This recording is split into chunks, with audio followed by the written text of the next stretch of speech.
I've taken a look at your elixir of immortality. It's not altogether dissimilar from the poison I concocted in terms of the way it functions. I have to say, Jiangli, it was a stroke of genius to use poison to maintain life. I hope you're not too upset at me for copying your methods. No, not at all. With your intellect, even if you'd never seen my poison, I believe you would have eventually arrived at the same approach. But I'm still impressed by how quickly you managed to gain such a thorough understanding of it. Jialiang's still only been in your care for a few days. Not just that, you even managed to improve upon the original formula. That cannot be explained by intellect alone. Baizhu, be honest with me. Did you try out some of the poison on yourself? Told you the truth would surface sooner or later. Life force isn't the only thing that Changsheng's contract lets you transfer between bodies, is it? Nothing gets past you, Jiangli. You are correct. Besides life force, Changsheng's secret art also allows for the transfer of toxins and diseases. When I treated Jia Liang for the second time, I transferred some of the poison from his body into my own. Not only did this allow me to alleviate the burden on him, but it also gave me an opportunity to study its properties. There is no need to worry about any long-term consequences to my health, however. Now that the source has been destroyed, any remaining poison in me will have already dissipated. But you took such a huge risk. If we hadn't destroyed the god's remains back there, then even you might have... What am I saying? I'm in no position to criticize you for this. The reason I left our master and went into hiding all those years ago was that he was getting old, and I didn't want him using up any more of his own life force to treat my husband. But in the end, how were my methods any different? I risked one life to save another, and then you tried the poison on yourself too. It looks like both of us have ended up going the same way as our master before us. Are all disciples of Chenyu Vale destined to turn out this way? To live a short life, having given away our own for the sake of others? To fight relentlessly against the natural course of life and death, whatever the cost? Maybe our fate is sealed the moment we decide to study medicine. We are doctors, Jiangli. We ought never say that anyone's fate is sealed. Baizhu, I can tell that, over the years, you've used the contract with Changsheng to transfer many diseases and toxins to yourself. There are so many that, some of them, I don't even recognize. Can you still stop before it's too late?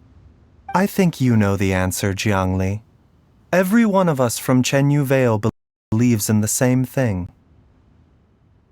Hey, food's ready! Mom, come and join us! The Traveler taught me a load of new recipes and said even Dad will be able to taste them. Come and try them out! Yes, darling. Mom will be there in just a second. Hey, slow down. Baizhu, I know I won't be able to convince you, but please don't forget that. If one day you're not around anymore,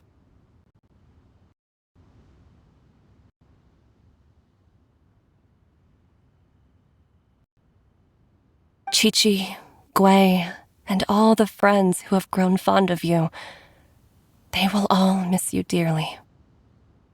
There's no need to worry, Jiangli. I know what I'm doing. I can only hope so.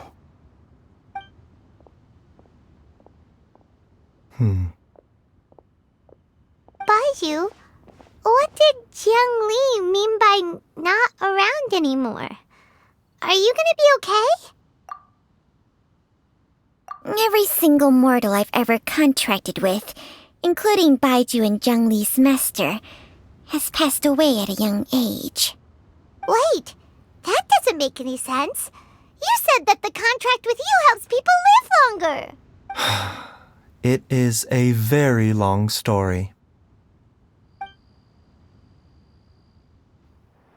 Long ago, when plagues ravaged the land, one doctor made a pledge to rid the world of pain and suffering.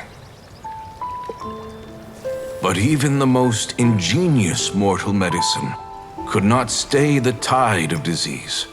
And after working tirelessly for many years, even his dearest loved ones fell sick and bade their final farewell. Legends told of an herb lord in Chenyu Vale who could cure any illness known to mankind. The doctor sought the herb lord, but found only a white snake, its breathing weak and its power all but spent. Sign this contract and let our lives be joined. Then I will impart to you the secret art of healing. But be warned, this art will harm your own health.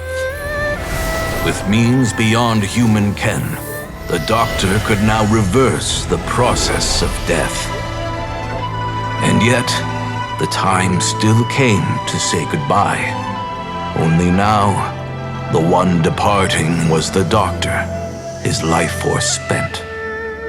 His final act in life was to pass on the contract to his final patient, his favorite disciple. The disciple chose to dedicate their life to saving the lives of others. And generation upon generation followed in these footsteps.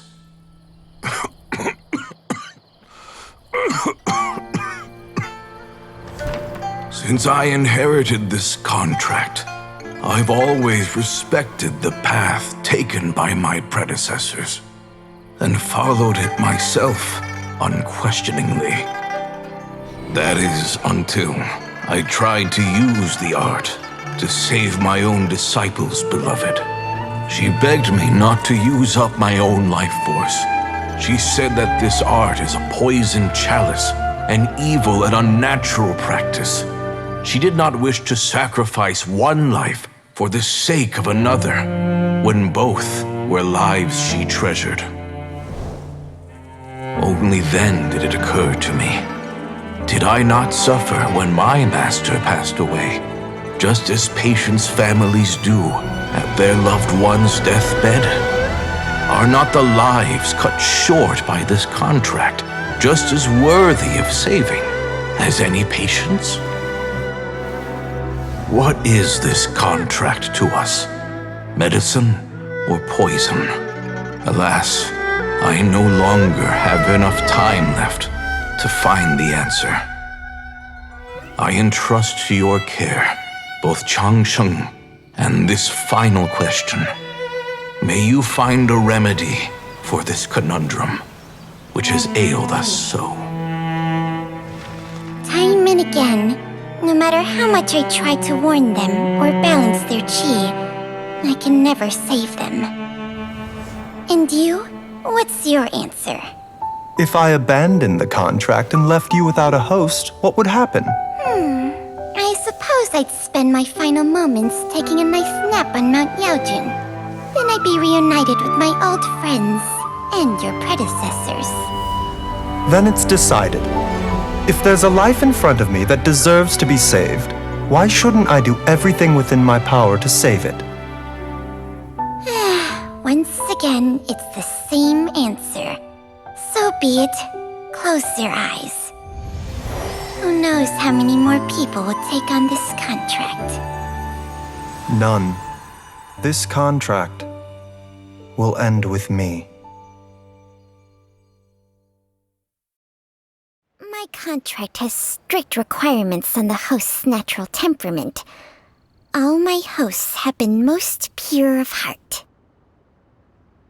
But when one with an altruistic nature gains access to this art, they are more seduced than the average person by the miracle of overturning the laws of life and death.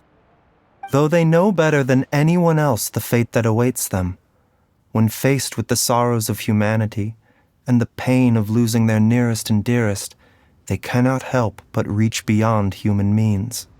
They are like moths that throw themselves into the flame, seeking a glimmer of hope in a dark world filled with pain and suffering. So, baizhu, does that mean... I suppose that would make me a moth that yearns for the light, but doesn't want to be burned to a crisp. Changsheng's art can transfer pain and suffering between people, but it cannot reduce the total amount of pain in the world. It's just like we witnessed. Either Jia Liang feared for Jiang Li's life, or Jiang Li grieved over Jia Liang's sacrifice. I have nothing but the utmost respect for my predecessors, who sacrificed their lives for their principles. But I do not wish to join their ranks, nor do I wish to pass on this contract to anyone else in the future. Huh? But didn't you already transfer a ton of diseases onto yourself? What makes a poison poison? And what makes a disease a disease? When it comes down to it, are not both mechanisms that affect the operations of the human body? If disease is defined as deviation from normal functioning, then who knows? Perhaps the true elixir of immortality could in fact be a kind of poison. Many may view the notion of searching for immortality in poisons and illnesses as a flagrant violation of the natural order. But to me, it is no different from the way our ancestors tested the medicinal qualities of herbs by sampling each and every one. I don't want those who come after me to lose their lives to this contract. Nor do I wish for Changsheng to perish from losing her host. Precisely. I will be Changsheng's final host, and the tradition of passing down the contract will end with me. Even the gods of old struggle to achieve true immortality. First you want to save others, then you want to save yourself. Now you even want to save me. You're getting greedy, baizhu. But isn't wanting to have it all what makes us human? For a selfish moth like me, who's afraid of the flame yet yearns for the light, the only path forward is up towards the moon. For once, Paimon just does not know what to say. Dr. Baizhu, Traveler, what are you still chatting about? The food's about to get cold. We also have coconut milk for Changsheng and Paimon. Okay, fine. Let's go grab some food. Paimon has a bunch of burning questions, but they can wait till after we've eaten.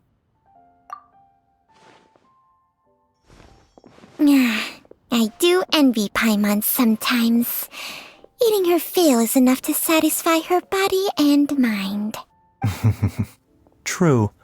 And yet, although we call them simple pleasures, are such things as these not precisely why we mortals cling desperately to the life we have?